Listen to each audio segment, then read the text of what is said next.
Hello, good morning, everyone. Wow, we have 8 people. This is really excellent. I know that you all have a lot going on. I know that you're all in the middle of trying to figure out how you're going to be doing school this semester, and I know it's stressful for you. I have children in the Wisconsin public school system, and it's stressful for me. So I really appreciate your devoting your time and making space for this in your schedule, especially when it's optional. I'm really delighted by the turnout that we have.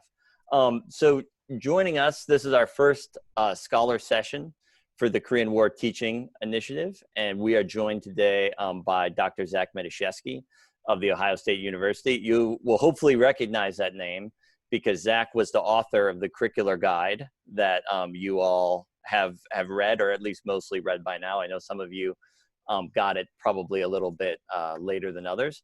But so the format, I'm just going to invite Zach to just introduce himself. I have just a few questions for Zach, and then we're going to proceed in one of two ways. We are more than happy to take questions from the floor here. And all of you have submitted questions by now, and feel free to ask the questions you've submitted or to ask new questions that have come up in the meantime. If there's not a lot of questions from the floor, or if people have to go, Zach and I have already read all your questions that you submitted, and we've already identified a few that we'd like to address. So it's kind of the power is in your hands. Have this session go where you want it, and if you just want to sit back and listen, that is perfectly fine as well. Oh, and if you have a question, I would ask that you write in the chat, not your question, just ask, I have a question, and then I will try to recognize you, and you can ask your question that way.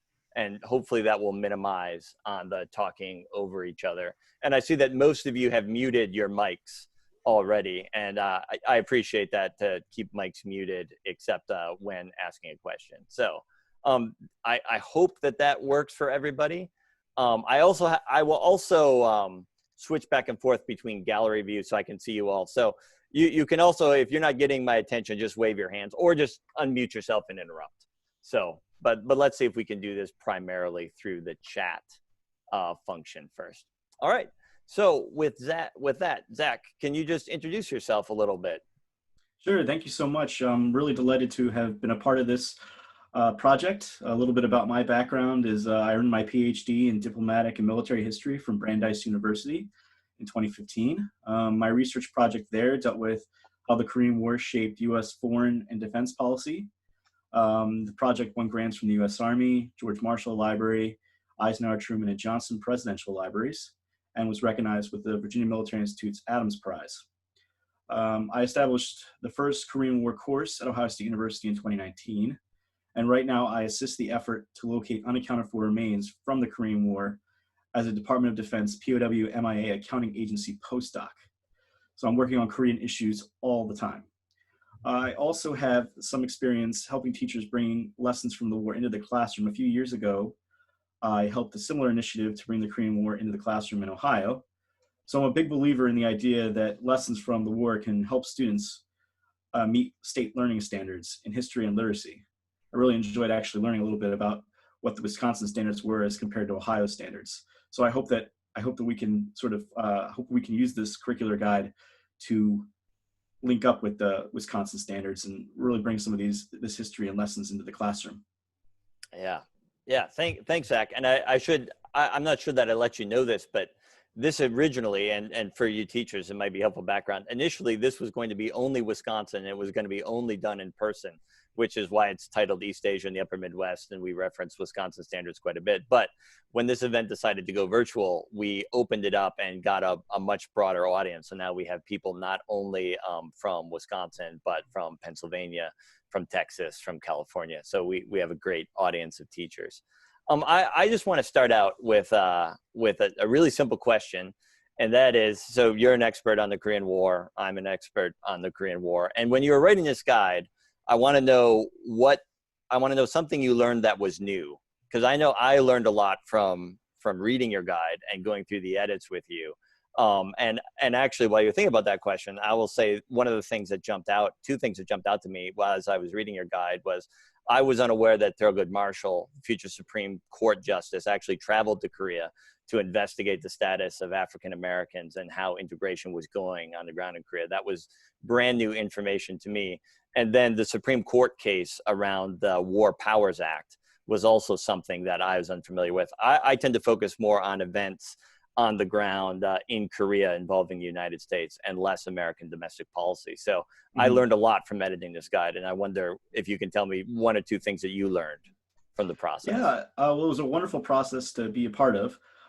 So one of the aspects of it was that we worked together, and I got a lot of feedback from David and Charles Kim about how to strengthen it. And one thing that I learned, or one thing that was underscored to me, was to sort of think about the long-standing trend of dispossession in Korea going back to the Joseon dynasty. To understand that some of the tensions and stresses of the Korean War era were really rooted not just in the colonial period, but before that, and to underscore that as I wrote the guide. So I thought that was probably the most helpful aspect for me, and I'll bring that into my classroom when I teach the Korean War next. Yeah, and I feel like this is always a tension when it comes to teaching the Korean War at every level, because it's both a civil war and an international war at the same time. And it's something that everybody who discusses it, everybody who teaches with it has to grapple with. To what extent do you emphasize the civil aspects? To what extent do you emphasize the international aspects? I think you have to do both, but at the end of the day, you're probably going to get questions about which was it. And scholars disagree on, how should we primarily think of this, or what was the most salient aspect of it? Yeah, so I know that one of the questions that the teachers asked had to deal with the connection between Vietnam and Korea, and I think that this is a clear connection. There's, at least we could do some comparative work here, because I think the Vietnam War was a civil war in some ways, in many of the same ways that the Korean War was. Actually, you think about it, Vietnam was a formal colony like Korea. There was a strong nationalist movement in Vietnam like Korea. So it's sort of interesting to think about that comparatively. Yeah, definitely. And I know we also got a question where someone asked, why did the United States not intervene in China in the Chinese Civil War, but it did intervene in Korea? And that is a really interesting historical question. And I'm not sure that I have a great answer for it, but as I was thinking through that question, I was thinking, at least from the American standpoint, they looked at the Chinese Civil War and said, okay, this is definitely a civil war that the Chinese are going to fight through on their own. And the stronger side is going to win. And I'm not sure us inserting ourselves into it is going to change the balance of power there. Although they did try to support Chiang Kai-shek as much as possible, but I think they came to the conclusion that that was pretty much hopeless. Where then in the Korean War, I think it's important to understand, and I'd be curious if you would agree with me on this, Zach, that at least at the time, American policymakers looking at the Korean War in June of 1950 were convinced that it was the Soviets, that the Soviets were running this war, that they were pushing the agenda. It would take decades and lots of historical research before we would know that actually it was Kim Il-sung who was pushing this agenda. And so I think from the perspective of American policymakers, the Korean War was primarily an international war, or at least that's the way that they understood it in June of 1950. And now we know actually, well, it was way more complicated than that. And it was actually Kim Il-sung who was pushing the agenda. But then that feeds into Vietnam, where you have you have three kind of similar situations, and the United States reaction to each of them is a little bit different. And there's a lot of ambiguity to tease out there, and there's a lot of interesting, I think, teaching opportunities there as well.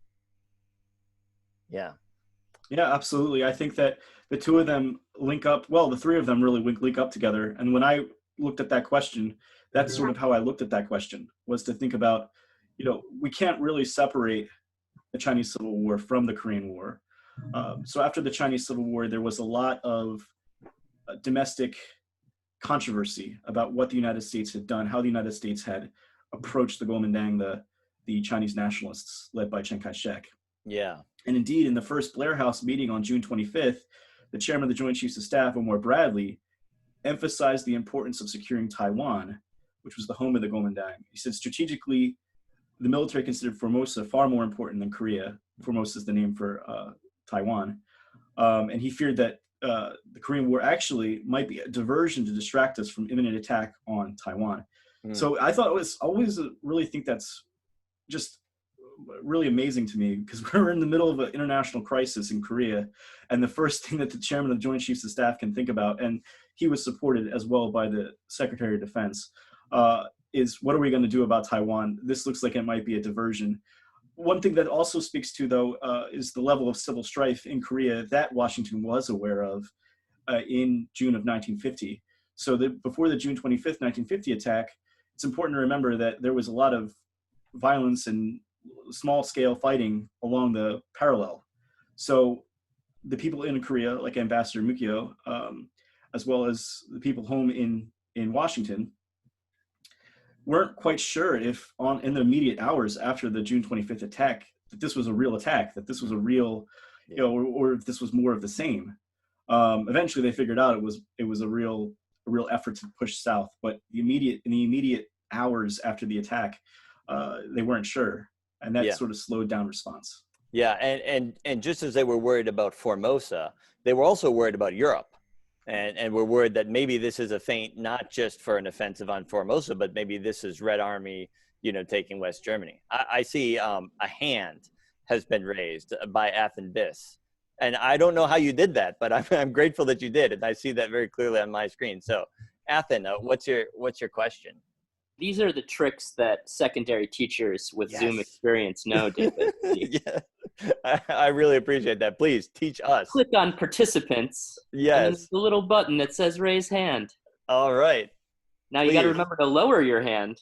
Okay. Later. I put my question in the chat, but this is something actually, when I was reading the guide, that I noticed was almost like a shifting view of Korea's strategic importance. So sometimes it's like Korea is very important strategically, almost like a self-evident statement. And then, of course, like when the US is actually drawing its strategic priorities, they exclude Korea.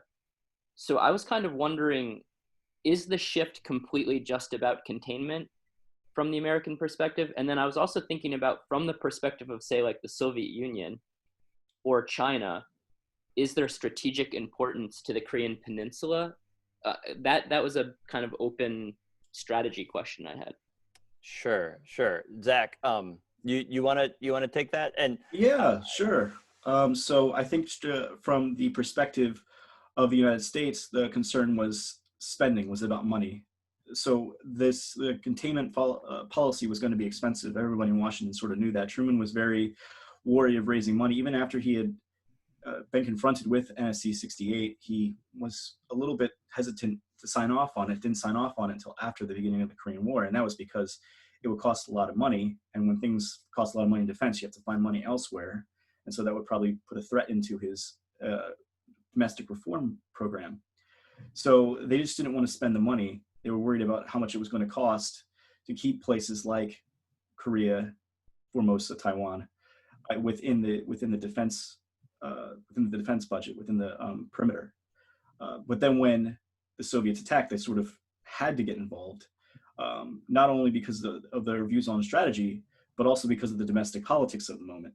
So this is another way in which the Chinese Civil War sort of pushes the Korean War forward from the US perspective. It would have been very difficult for Truman not to have responded, given that they had just disengaged from the Chinese Civil War and the Chinese communists had taken control of the mainland. So in terms of China's role, the concern there was that if the United States got involved in the Korean War and it escalated, that the Chinese communists were worried that they were going to be attacked, because they knew just how much they were hated within U.S. domestic politics. And for the Soviet Union, my perspective is that Stalin saw this as an opportunity to distract the West from Europe so that he could set up very repressive regimes in Eastern Europe. So for the quote unquote great powers, Korea had an evolving role. Yeah, and I agree with that. And actually, one of the things that came out in the writing of this guide is, so Zach and I, and then Charles Kim, who you'll be meeting next week. Zach wrote the guide. Charles and I edited it and made comments on it. And we had many interesting discussions because, of course, you ask 3 people a question, you get 3 different opinions. And so we had a lot of different discussions. And one of the discussions that came up was the strategic importance of Korea. And there's an interesting development, I think, in American thinking about Korea. And that is that Americans fundamentally actually don't really care about Korea. I think to American minds, Korea is always about someplace else. So they're always thinking about Korea in terms of what does Korea mean for the security of Japan? Although that develops later. What does Korea mean for the security of Europe? If we back down in Korea, will our European allies take us seriously? But interestingly enough, up until June of 1950, there was no American policymaker that was committed to saving South Korea in really a concrete sense. So just in late 1949, George Kennan actually wrote a very interesting policy piece on Korea where he said he felt it was likely that the South Korean regime would fall from internal communist subversion, that there would be a revolution from within that would take down Syngman Rhee and the government. And if that happened, under no circumstances should the United States save Rhee. If South Koreans could not handle communism on their own, the United States would not intervene. And he completely discounts, as most American policymakers did, the possibility that the North Koreans would invade. They did not see that as likely because they thought that they would win through subversion. And so when the North Koreans did invade, all of a sudden the strategic thinking on Korea took a 180-degree turn. They were willing to sacrifice South Korea to an internal communist revolution, but they were not willing to do it to external communist aggression. And as I think we put in the guide, Zach, Truman, his first thought was Munich. You know, we appeased the Germans in the 1930s at Munich, and look what it got us. This is Munich again, and we are not going to appease the communists here.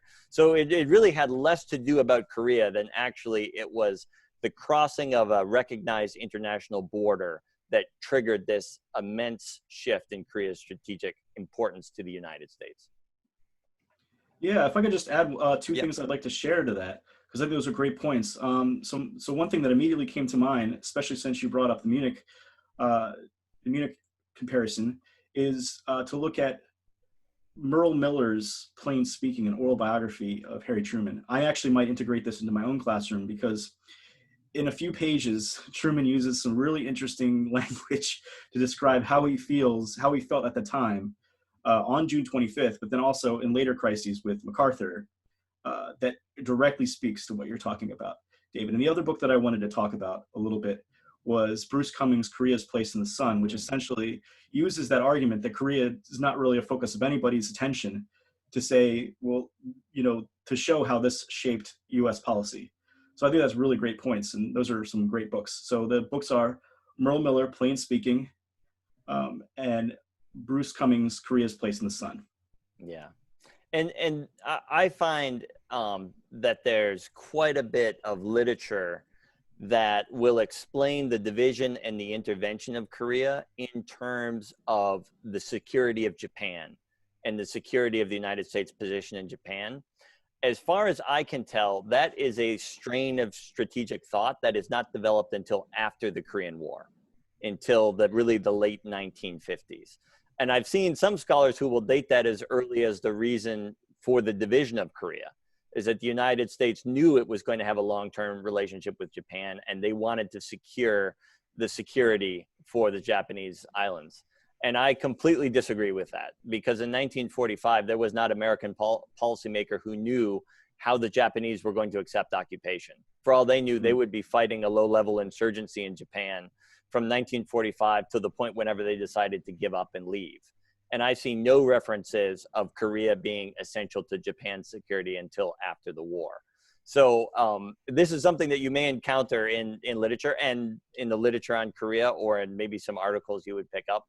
And you know, scholars will disagree on this, and maybe, you know, they would come back to me and they would show me all of the reasons why I was wrong about that.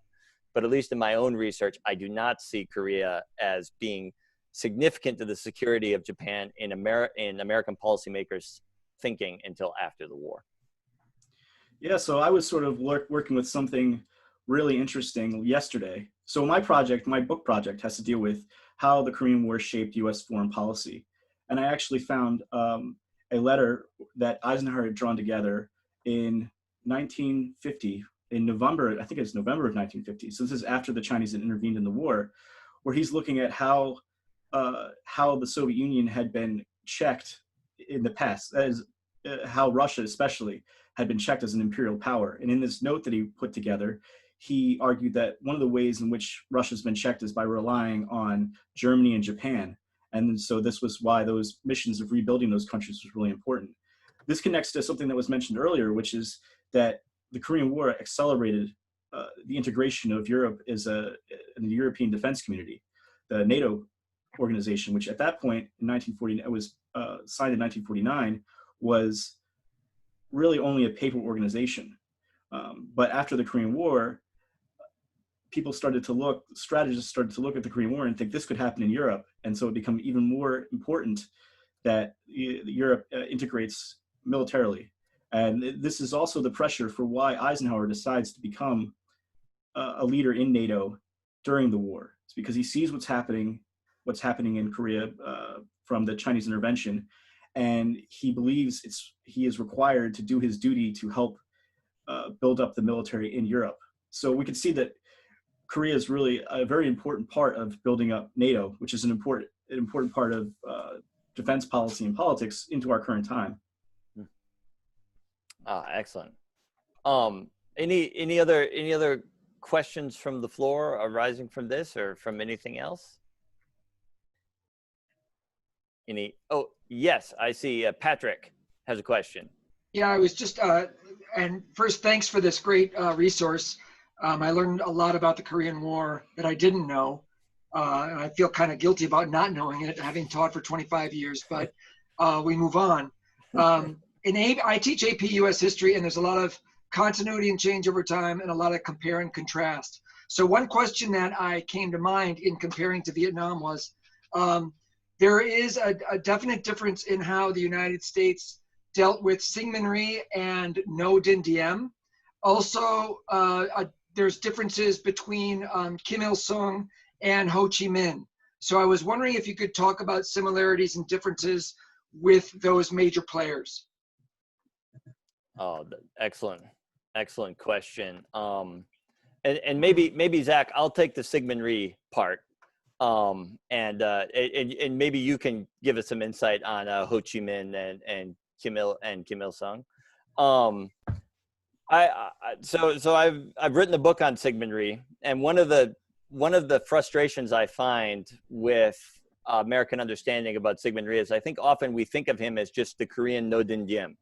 You know, like I think Americans think that they understand Syngman Rhee through the lens of No Din Diem. And in fact, I think that they are fundamentally very different kind of characters, mainly because Syngman Rhee has his own very strong base of support on the Korean peninsula itself, where No Din Diem does not. Okay, so No Din Diem, in my view, is much more dependent on the Americans than Syngman Rhee was. Syngman Rhee was very willing to take independent action against the United States, even to the point, and I don't know that we put this in the guide, so it's kind of granular, but you may read this at points, that the United States had a plan in place to remove Syngman Rhee from power that they considered using on many occasions.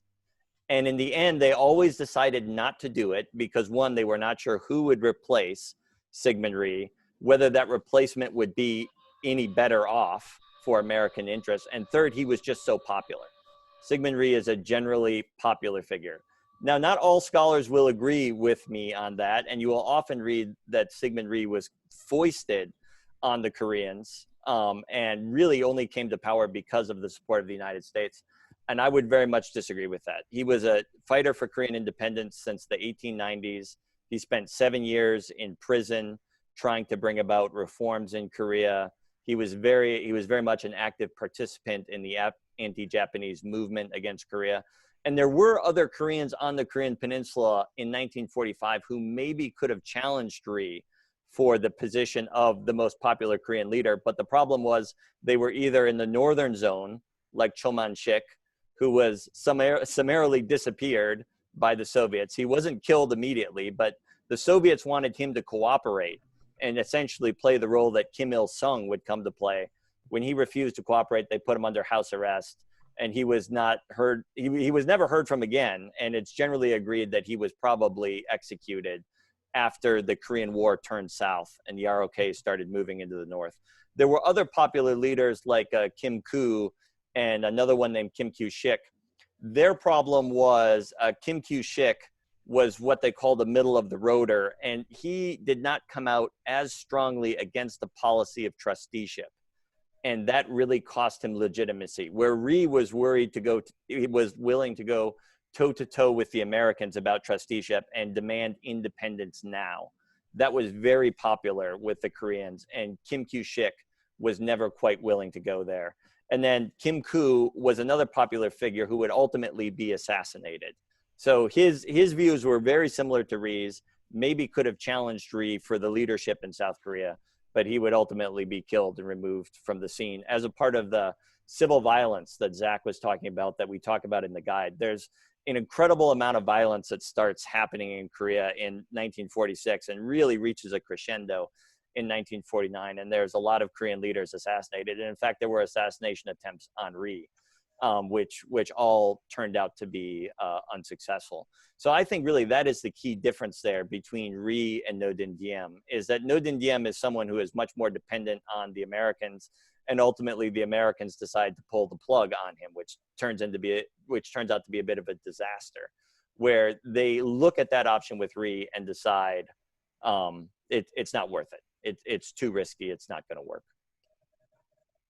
Yeah, Zach, do you want to talk a little bit about Ho Chi Minh and Kim Il-sung? Yeah, well, I just wanted to share something with the students or with the teachers that you mentioned. I was just thinking of Operation Ever Ready. That's what it's called. Yep. Yeah, which was Rhee was going to try to essentially derail the armistice negotiations at the very end, and there was serious discussions of getting rid of Rhee with Operation Ever Ready, and they eventually, Eisenhower's administration decided that was not the best idea. Instead, they would try to get a mutual security alliance with them, and also a heavy aid program. But it was definitely something they considered. So you talk about contingency and turning point moments, and you sort of have to wonder what would have happened to Korea if they had gotten rid of Rhee during Operation Ever Ready. What would that have done to the armistice process? What would that have done to Korea's long path towards democracy? Those were really interesting turning point moments. In terms of thinking about Kim Il-sung versus Ho Chi Minh, I just started creating a list of things that are similar and things that are different between the two of them. So things that are similar, both of them were anti-colonialists. Anti-colonialism was very important to them. Both of them were very committed to communism. Both of them fought the Japanese, but this is a difference here, is that the Ho Chi Minh collaborated with the United States in fighting the Japanese, whereas Kim did not. Both of them cultivated an image for themselves and created something of a cult of personality, if you will. And both of them were really good at playing the great powers against each other. So they were both really good at playing the Soviet Union against China and vice versa. So those are the similarities. The differences, though, I think are pretty stark. I think that Kim Il-sung was had traveled around in more of a regional sense. I think Ho Chi Minh was more of a world traveler. I think that Ho Chi Minh had somewhat favorable views of the United States at one point in his life. I don't think there's any evidence that Kim Il-sung ever had any favorable views of the United States in his life. Kim Il-sung was never pushed aside. Ho Chi Minh was by Le Duan in the 1960s. Kim Il-sung established a dynasty. Ho Chi Minh had no dynasty, so there's no political power based around the sons and grandsons of Ho Chi Minh like there is for Kim Il-sung. So I think these are important differences, and I think you can read into why these differences, especially the dynastic aspect of it, why Vietnam is the way it is now, and why North Korea is the way it is now. If there hadn't been a Kim dynasty, perhaps there could have been a little bit more flexibility for North Korea to undertake reforms that would allow for the growth of capitalism in North Korea, just as Vietnam had done in the 1980s and early 1990s. Yeah, and if I can just add too, there's a really interesting generational thing going on where Syngman Rhee and Ho Chi Minh are actually part of the same political generation. And in fact, they're probably two more comparable figures actually than Ho Chi Minh and Kim Il-sung. They both, come of age at the beginning of anti-colonialism. They both go through what scholars refer to as the Wilsonian moment, You know, the idea that Woodrow Wilson is going to be a champion of self-determination. They both get somewhat disillusioned with that, but they both remain hopeful that ultimately the United States will side with them in their anti-colonial struggles. And ultimately, they both have tremendous difficulties with the United States. Syngman Rhee and the United States end up, much to the chagrin of each other, kind of cooperating, although it's never really a smooth cooperation, where Ho Chi Minh ends up actually on the other side of the United States, not really by his own desires, but because of a set of political calculations made in Washington. And they both kind of come to power really when they're at the end of their lives. Rhee is over 70 years old when he comes to power. I'm not sure how old Ho Chi Minh is. I think he's slightly older than Rhee, where Kim Il-sung is coming to power as quite a young man. And so I think he has the time and the energy to really build that political dynasty that was going to be very, very difficult for someone as old as Syngman Rhee or Ho Chi Minh to do, even though I think both of them were very canny political actors and were very skilled at what they did. Biology tends to affect people mostly the same way, and no one's going to live to be 140. So I think the clocks just kind of ran out on both of them in a sense. Now, that's an excellent question, though.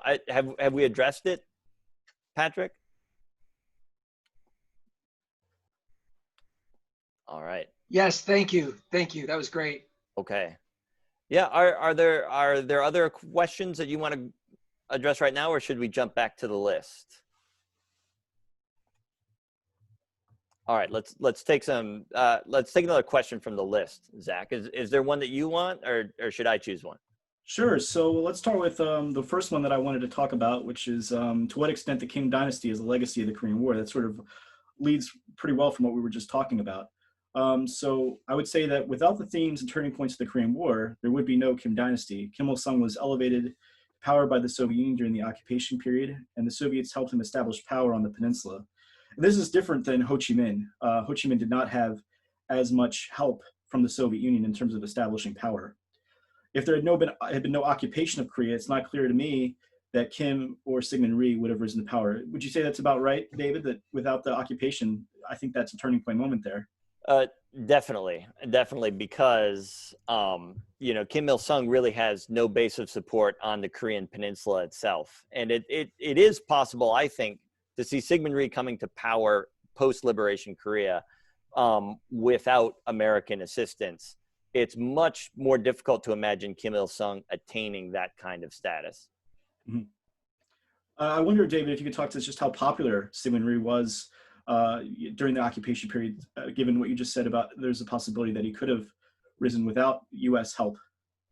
You know, it's of course, it's a little tricky to put together historically because there's not exactly what you would refer to as scientific polling. But American occupation forces, actually, their intelligence section regularly polled Koreans on the street in Seoul and in Daegu and in other places. So this is not exactly scientific because you're getting the opinion of urban Koreans. And they asked them to list, prominent Koreans in order of their preference. And in every one of those unscientific straw polls that I have seen, Syngman Rhee came out on top. And American commanders who toured around Korea and asking questions would report back to their superiors that I believe their turn of phrase was, there's not another Korean leader that could drum up so much as a corporal's guard worth of support compared to Syngman Rhee. Now, of course, they were not able to really have any access to Choman-shik. Kim Koo had actually been president of the Korean Provisional Government for quite some time. So I would say those were probably the three leaders that had the most legitimacy on the Korean peninsula at the time. But Syngman Rhee was genuinely popular in his own right, where Kim Il-sung was not. One of the things I really think is really great about David's project on Syngman Rhee, and something that I think can hook into the classroom, is David talks a lot about in his book about how Syngman Rhee sort of connected with U.S. Audiences in the World War II era. And I think that's something that we can look at. We can look at some of his statements there. We can also look at the nationalist movement of the Independence Club and some of their statements and the Korean Declaration of Independence, and sort of try to understand a little bit about how different ideas about freedom were discussed in Korea and versus the United States. One of the things I do with my students is I have them look at the Korean Declaration of Independence, and I have them compare it to the U.S. Declaration. And it's usually an eye opener for students because they're surprised at the way in which Koreans are talking about Japanese colonialism and sort of not necessarily blaming the Japanese people for the colonialism, but sort of seeing the colonial moment as caught up in a larger stream of history. It's very interesting to see that. And if you look at our own document, our own Declaration of Independence, there's a sense of history there too. So I think these are opportunities. You can use these documents, ask for the students to locate key terms, key concepts, see if there's any loaning going on. When I did the teaching conference for Ohio teachers, one of the teachers came up with a 3-part comparison of the Korean Declaration of Independence, the U.S. Declaration of Independence, and the Vietnamese Declaration of Independence. Just to see what loan words or loan concepts were being used and what ways in which they thought about history, thought about rights, that sort of thing. So that's a way to sort of get at this question of anti-colonial movements and nationalist movements in the turn of the 20th century. Yeah, excellent. And it's interesting in Mark Clark's memoirs, the General Mark Clark, when he talks about whether to remove RE or not, one of the things he talks about is all of the domestic repercussions that they would fear from American supporters of RE, because he actually did have a lot of support in the United States, having lived there for 45 years. I'm glad you brought up the Korean Declaration of Independence. I feel like that is such a valuable document for understanding the ROK today. And it's so interesting that if you read the current constitution of the ROK, which has been revised many times since 1948, it starts out by referencing the Korean Declaration of Independence in March 1919. And the reason that's so interesting to me is Korea is a society which Koreans like to tell you, and they're right, has 4,000 years of recorded history. I mean, they go way, way back, and they have a lot of their history that they're very proud of, and their constitution doesn't reference that. I mean, all Koreans know that, and it is a source of pride, but their constitution actually starts by referencing not Sejong the Great, not this much more distant past, but actually the Declaration of March 1st, 1919. Yeah. Yeah. Any questions? Any other? Let me jump to gallery view here. Make sure I'm not missing any hands. All right. All right. Well, let's go. Let's take another one from the list then, Zach. Yeah. So I had a question here about what novels or fiction could be used in the classroom. So one of the novels that I use in the classroom that I have great success with is a novel called War Trash by Ha Jin. This novel centers on the fight for loyalty between different Chinese POWs in a POW prison camp. I think it portrays the history in a really helpful way. It's a little bit graphic at times, but every student, when I teach with it, it just generates such a buzz on campus. I mean, I hear about it from people who are talking about it in their Japanese and Korean language classes, and the students really enjoy wrestling with its core themes. And I think it connects really well with thinking about this period of history as a period of contesting loyalties, especially within East Asia. So you can look at you can sort of see the legacies of the Chinese Civil War. You can see the politics within the camps, and get a sense of what life was like for POWs. I think that's a really great novel. Yeah, and I'm a little ashamed to say that when I saw that question, I realized that I have never read a novel on the Korean War, with the exception of Pachinko, which is a very recent novel that's come out that is not actually on the Korean War. It follows a whole family through several generations of Koreans that actually starts in the late Joseon period and then moves all the way to the present. And it has a significant section on the Korean War. I'll write that in the comments here too. But Ha Jin's War Trash is something that's been on my list for a long time. And I'm glad to know that you've read it and have used it in your classroom. And it's something that I really need to get to, because the conflicting loyalties in the Korean War is really interesting. And the idea that there are soldiers fighting on each side in the Korean War, and not just Korean soldiers, but also Chinese soldiers, many of them who don't really want to be fighting, who have been conscripted, and some of whom might fight for both sides over the course of the war. And there's all sorts of opportunities in there for real tragedy, but also I feel like it's a different kind of warfare than the United States has often experienced before. Mm-hmm. And you sort of see also in the novel, and just generally looking at the POW experience, that the U.S. wasn't really ready for the number of POWs that they captured.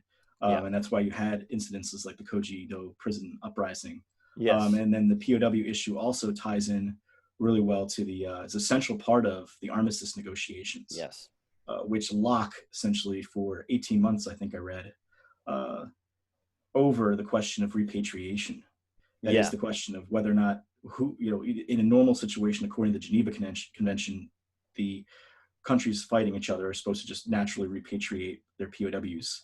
But because of this issue of choice, that a lot of Chinese soldiers were impressed into the Chinese army, and a lot of Koreans were impressed into the North Korean army, and also the fear that if they repatriated these soldiers, they would be executed or put in prison camps in China and North Korea. There was some hesitation in terms of agreeing to repatriation that eventually hardened into a moral issue for President Truman, and he refused to do what they called forcible repatriation, and that extended the war. The tragedy there is there were people dying in the war from the armistice negotiations started in July of 1951, but casualties continued to come in all the way up into the very last days of July of 1953. It's really tragic every time I encounter a group of individuals who died in the war, and that late in the war, to know that, oh, it's just, peace is just around the corner, you know? Yeah, and it's also such an interesting example of something, say a standard being put in place by the quote unquote liberal world actually being used by communists as an example of their own duplicity. Because as you say, under the Geneva Convention, all of those prisoners should have gone back. You know, all of the North Korean prisoners should have gone back to North Korea. All the Chinese prisoners should have gone back to China. But then there's the issue of, is it right to repatriate people who are claiming that they no longer want to be part of this ideology? And unlike in so many wars, for Chinese and Koreans, there's another place where they can go. You know, the Chinese can go to Taiwan. The North Korean soldiers can go to South Korea. It becomes just a key sticking point in the armistice, and really a tough issue, I think, just to think through today as well.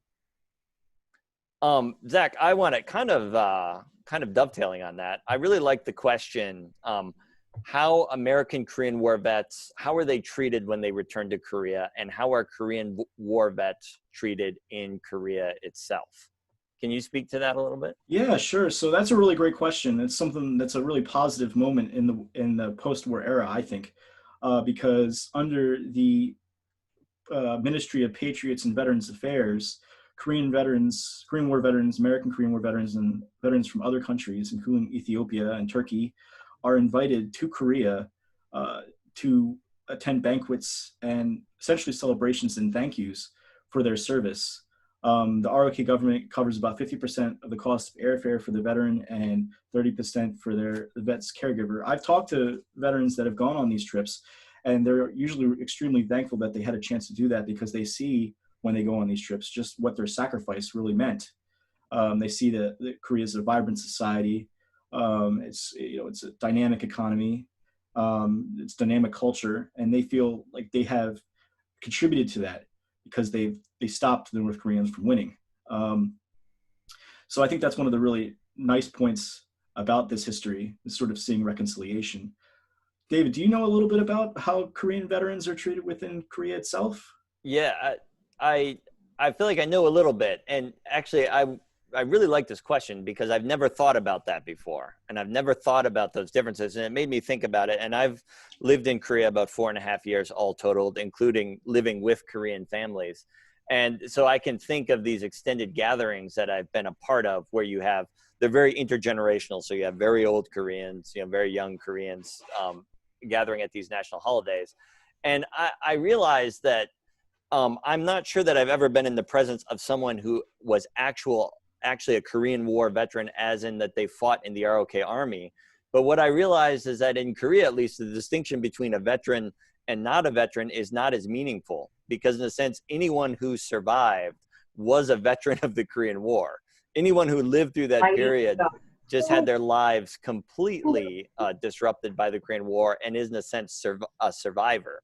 So I think our distinction of, oh, you're a Korean War vet, while the rest of us were here in the United States, it's so fundamentally different in Korea. And I can remember one gathering that I was at over the Chuseok holiday, which is like the Korean version of Thanksgiving, and it's the biggest holiday in Korea.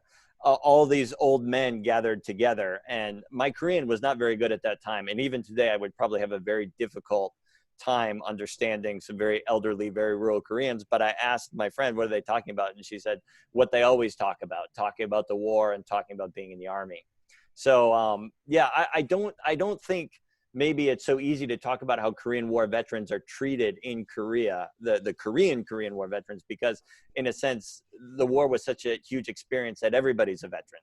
Everybody was a survivor of the war. Everybody's lives were touched by the war. I think the honor flights are really a great program that the ROK government does. And I think it's also a very savvy program diplomatically, you know, because one way of looking at Korea's relationship with the United States over the 20th century is the United States betraying Korea at least twice, you know, once in 1905 by not opposing Korea's colonization, once in 1945 by suggesting the division of Korea, perhaps even a third time when the United States withdraws from Korea in 1949. And these betrayals or semi-betrayals are very much on the minds of Koreans. And I think one of the goals of the Korean government is to make sure that if something would happen in the future, that the United States is going to be very strongly on the side of the ROK. And I think these honor flights and many other things that the ROK government does is aimed at really cementing these ties between Koreans and Americans, really drawing attention to the alliance and kind of storing up some capital of goodwill that should difficulties arise in the future, the United States is definitely going to be answering the call.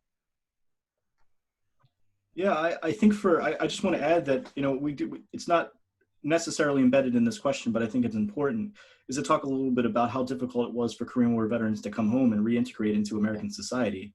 You know, the Korean War was looked at as being, in some ways, a lost war, and that the Korean War veterans had not measured up as compared to World War II veterans. So a lot of them decided not to engage with the public, not to really identify as Korean War veterans. We're talking a lot in this conversation about the connection between Vietnam and Korea. This is an important connection here in terms of how veterans came home. The activism of Vietnam veterans influenced the activism of Korean War veterans, so that Vietnam veterans were willing to fight for their benefits, especially their health benefits. That motivated Korean War veterans to fight for their own benefits. There's a large number of Korean War veterans that had problems with frostbite and those kinds of injuries that were not recognized by the VA until they became more committed because they saw what Vietnam veterans were doing. And I think there's a definite connection between the opening of the wall and the creation of the Korean War Veterans Memorial in Washington. So it's really an interesting relationship of generational connections between two cohorts of veterans. Yeah. I think it's important to American memory and how we think about veterans today. Yeah, wow, that is fascinating. I'd not thought of, or I'm sorry, I didn't know about that connection between the activism. Yeah, I'm looking. Any more hands? Any questions that you have that you want to guide the conversation? All right, I will go to another question on the list, which I think is very much related to the question we just discussed, which is, did American soldiers understand the reasoning of their involvement in the Korean conflict at the time? How much was explained to them versus how much were they just told? Zach, do you want to take a crack at that? Yeah, sure. So initially, oral history from the war indicates that they were not quite sure what was going on. There's a book called No Bugles, No Dramas by Ruth Tomady that has some interesting oral histories from the earlier part of the war, and just kind of explains how bewildering it was to be deployed in that early June, July, August period of the war, August 1950 period of the war. I think many GIs came to understand that they were resisting communist expansion, but I think Korea, as with other veterans, they were more concerned about staying alive and helping their buddies than really concerned about the politics of the war itself. The best book on Korean War veterans, if you really want to dig into their experience, is Melinda Pash's In the Shadow of the Greatest Generation. This book highlights how the experiences of World War II with rationing and seeing World War II vets come home influenced Korean War veterans. And it also discusses their long journeys to make sense of the war. Yeah, that's an interesting point. And I don't know a lot about this topic, but it dovetails perfectly with my own experience, which is growing up in a very close relationship with someone who was a Korean War vet, and actually having worked for this person for many years. And it wasn't until I moved to Korea and then moved back and would still see him that he would even talk about the Korean War. And I remember one conversation I had with him was saying basically he had no idea why he was sent to Korea. He had no idea what the war was about. He didn't care. He wanted to stay alive and he wanted to get back home. And it really wasn't until the 1970s or the 1980s that he began to grasp what the war was about. And he said it really wasn't until the 1990s or the 2000s that he felt any sort of pride for his involvement. And I think that was, linked to just the complicated nature of the war, but also really the ambiguous results of it. When you look at the ROK, from the late 1950s really until the late 1980s, the ROK was essentially a military dictatorship. It did not allow liberal freedoms. It was developing, but nobody knew how far this development would go. It was a generally poor country. And I think that there were tens of thousands of veterans who looked at the ROK through the 70s and 80s and thought, we fought for that and we lost our buddies and for that. And then it's not until the 1990s and the 2000s when they were able to speak with people like me, who was able to tell them what the modern ROK is like, and they're able to see pictures and go on these honor flights. And then compare that to what's happened in North Korea and realize, wow, I was a part of this. And I think it's only really at that point that they probably, a lot of them, understood what they were fighting for, or at least had a new understanding of what they were fighting for. And then B, felt that it was something that they could be proud of their participation in. Another teaching material this whole conversation has prompted me to think of is there's a film called Steel Helmet, which came out during the war in 1951. And there's a scene in there, in that film, where there's a long discussion about how the Korean War generation is different than the World War II generation. It makes a reference to what was happening on D-Day and compares that to what was happening in Korea in a negative light. And I think that along with, we mentioned in the guide, The Manchurian Candidate, giving you an idea of just how negative some of the views were of Korean War veterans, which is hard for us to wrap our heads around because we live in a society now where it's popular to say thank you for your service, and it's popular to appreciate veterans. But these veterans coming back in 1950, 51, 52, 53 were not so appreciated. Were looked at as being a little bit less than, and to no fault of their own, just because of the domestic politics of the time.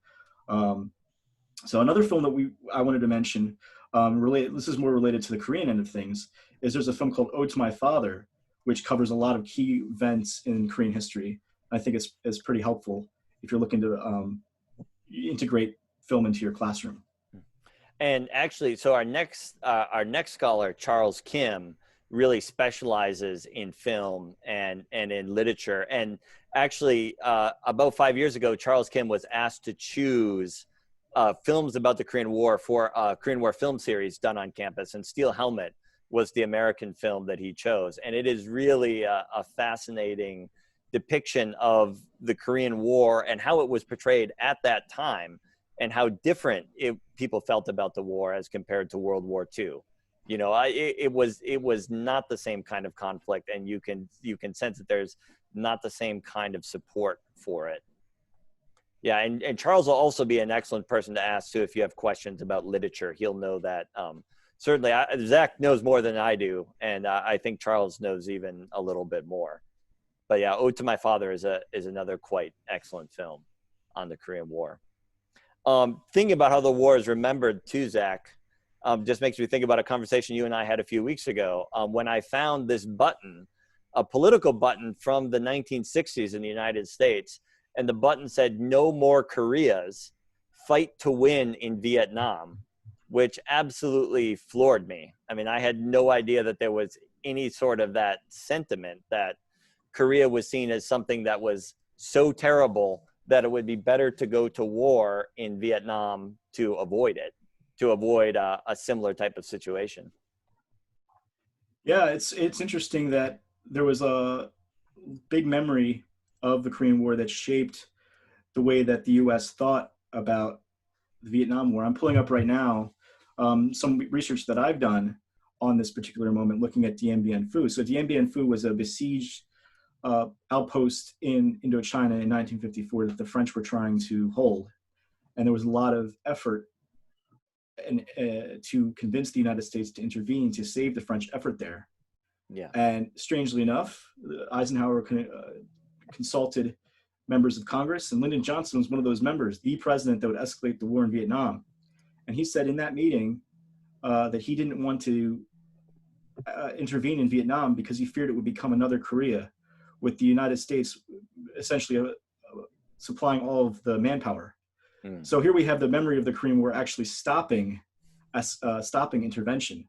I think a clear case can be made during the Vietnam War that later, when Johnson's president, he thinks of the Korea case as a reason to avoid escalation in Vietnam in terms of selecting bombing sites. He's constantly worried that if he bombs the wrong site, if he approves of the wrong level of force, that it's going to trigger a intervention from China or the Soviet Union, and thus risk World War III. And this shapes the way the U.S. fights in Vietnam. Yeah. So it's interesting how these different memories about the Korean War, different perspectives on the Korean War, sort of shape the Vietnam conflict and later conflicts. Yeah, and which is probably the last thing that we should address, but it reminds me of the question we got on MacArthur's 4-part plan for war against China. And so I'd like you to comment on that, Zach, a little bit. But I also want to say that just yesterday, I was pushed an opinion article by a historian in the United States saying that the current rise of China vindicates MacArthur's plan during World War II, or during the Korean War, which came as quite a shock to me. And I feel that that cannot be a majority opinion by any means of American scholars or historians, but it just goes to show how the perception of historical events can shift radically over time, depending on what people are experiencing or thinking in the present. Yeah, so I agree with you, David. I think MacArthur is one of the least popular generals, especially among experts. So I've yet to meet anyone that has a positive opinion about him, and that's well deserved. I mean, I don't really go into it in the guide, but he made some decisions in terms of how to manage the 10th Corps and 8th Army that were really bad. Mm-hmm. And his advocacy for what to do with China was a terrible idea. So let me explain exactly what that 4-point plan was. First, he wanted to use nuclear bombs to destroy Chinese air bases and supplies in Manchuria. Then he wanted to lay a belt of radioactivity across the neck of North Korea. So essentially make North Korea a radioactive wasteland. He wanted to use 500,000 Chinese nationalist troops on the northern part of the neck to contain 1 million Chinese soldiers. So this means the United States essentially would be intervening in the Chinese Civil War. And reinforced UN troops north to crush the Chinese troops that were trapped in this, between the nuclear bombs that had been dropped north and the Chinese nationalist troops that had been put in the war.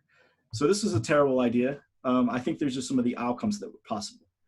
First, the war with China would have escalated to a direct war. So instead of the war being between Chinese volunteers, it would have been a war directly with the People's Republic, which could have triggered a war with the Soviet Union because they were allies, which means that Europe might have come under attack.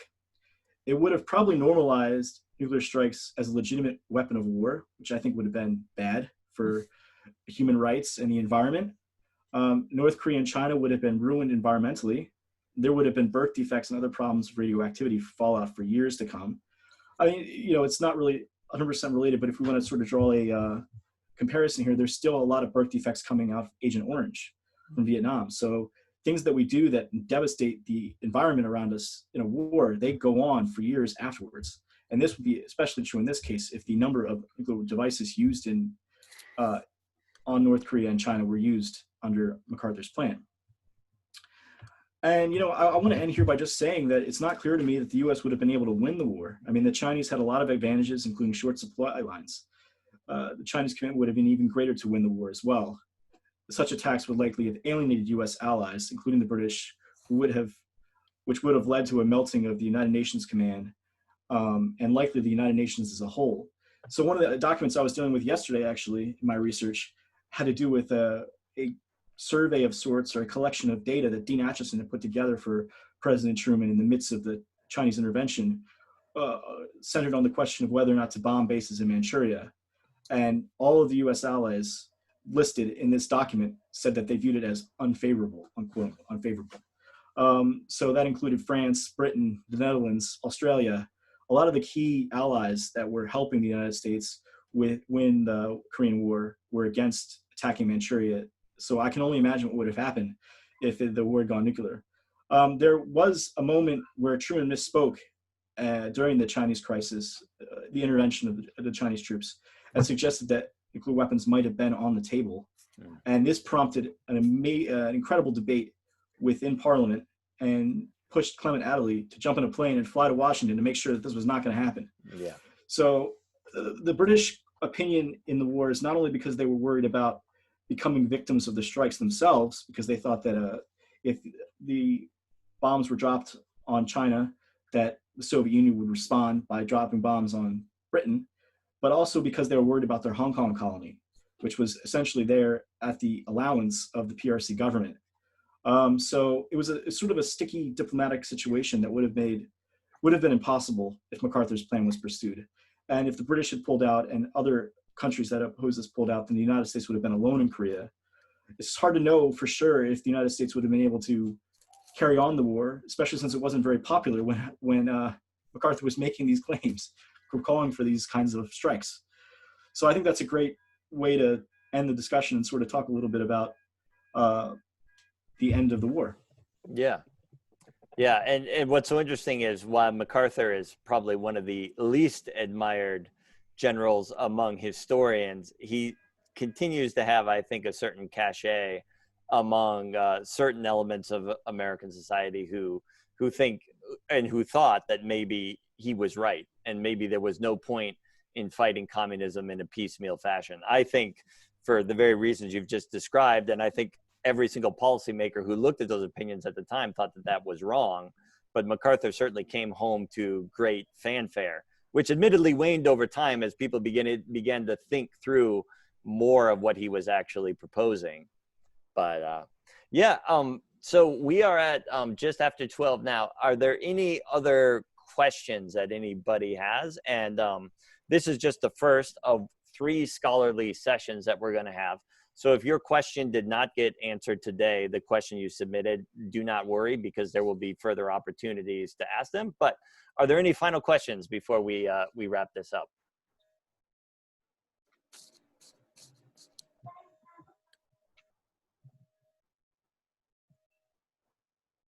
All right, I do not see any hands or any video screens coming on with frantic waving. So yeah, thank you so much for your participation.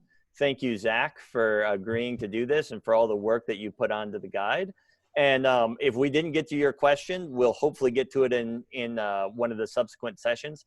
Feel free to add more questions via that Google form. And if you really want your question addressed and you can't make the session, just send me an email and say, hey, I submitted these 4 questions, but this is the one that I really would like, or, you know, I could really use some extra resources on this. And I'm sure Zach or myself or any of the other 2 scholars would be happy to help in any way that we can.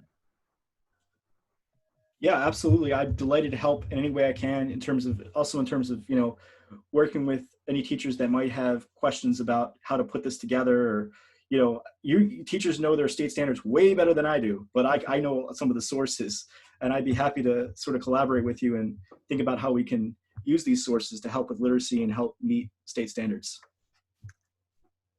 All right, and I see Athen makes a suggestion. Could we start a resource list, compiling titles from the chat as we go? Definitely, I can do that, and I can make that available to you at the end of all the wonderful books that we reference and films during these discussions. All right, well, thank you very much. All right, and we will see you next Thursday, actually, at the same time. I wanted to schedule them all at different times, and they ended up 2 of them happening at the exact same time. So I apologize to anyone who has a regular Thursday morning commitment, but we will have that next session then, and that will be recorded if you can't make it. So I hope to see you then.